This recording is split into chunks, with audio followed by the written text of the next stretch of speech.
Then next to the last number, it took me years and years and years to find the alma mater to this institution. Now, at my school, every time there was a gathering of students, we sang the alma mater. And I wondered why there wasn't one at Union. And when I came here, there wasn't one. So I thought, well, there's somewhere in the past history there's been an alma mater. So I started a request, and it took me several years. I called past superintendents. One of them, so I found the words in a 1921 yearbook over in the library, because I figured most yearbooks print the alma mater and class, statement or whatever, and so I found the words. So I knew we were on the right track. Now I just had to find the song. Well, after a great deal of time went by, I found out that it was the alma mater of Columbia University. And that tune has been used by many, many high schools and colleges throughout the country. Everybody knows that. And so the first time that a very, very good friend of mine, I know, I'm getting there. There's a method to my madness. A very good friend of mine arranged the alma mater. And Doug Henderson, he has since passed, but he was one of the assistant band directors. And he arranged the alma mater for us, and the first time we did it, we did it on our choir concerts. And Miss Vignatas, one of the assistant principals, came and said, how come we're not doing this everywhere? I said, well, we're going to. So the first time we did it in an assembly, unfortunately, that was when the movie Dirty Dancing came out. And that is at the end of that movie. So all over the auditorium, the first time we sang it for the student body, Dirty Dancing, and they just started laughing and giggling. So we didn't do it again for a while, until that kind of passed away. And then we started performing it at all of the functions. And so the story they tell every year in graduation is true. That was a quest of mine to find it. Now, before we did the alma mater, for several years, we had another song that we did. It's from Andrew Lloyd Webber's music, Jesu. And I always chose two seniors that was kind of a special deal at the end of the year to sing the duet part to the Jesu. And Richard Rankin one year was one of the ones that performed, and Gretchen Bassworth sang with him, but she at the last minute could not be here. So Angela Tackett, who has sung with Richard before, stepped in, and they're going to sing the duet part to the Jesu. And this is how we used to close all of our concerts.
Richard Rankin, Angela Tackett. That's Ed Tackett's daughter-in-law, by the way. And they're both on the committee that helped put this together. So we're down to the end of it. That's quite a lot of music to learn in one night. And some of them did learn it in one night because not all of these numbers were done, you know, for 23 years.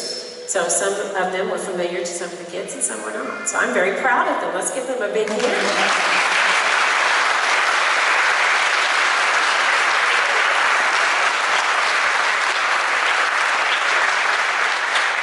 And this is the first time I have been on this stage since I retired.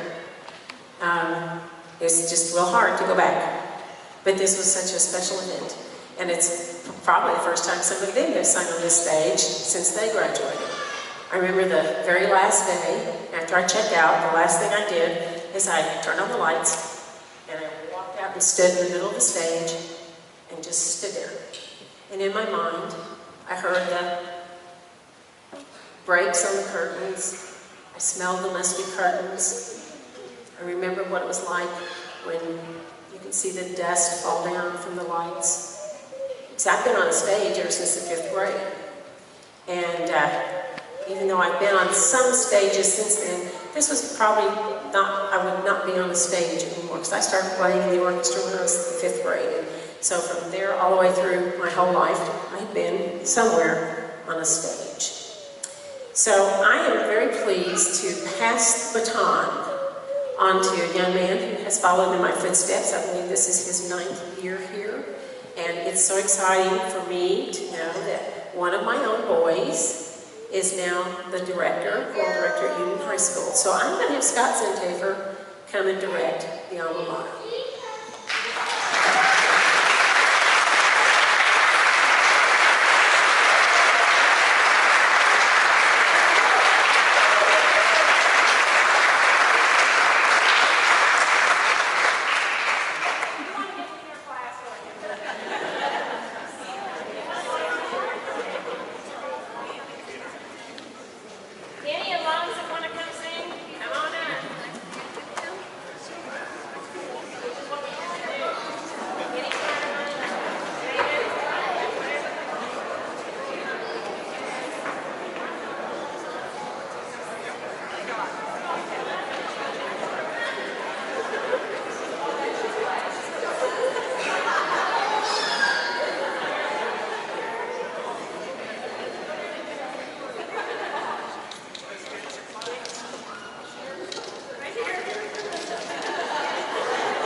Miss Terry Graves, who played for me for years and years and years, accompanying our musicals before she became my accompanist, went with me to Washington and Boston, Terry Graves.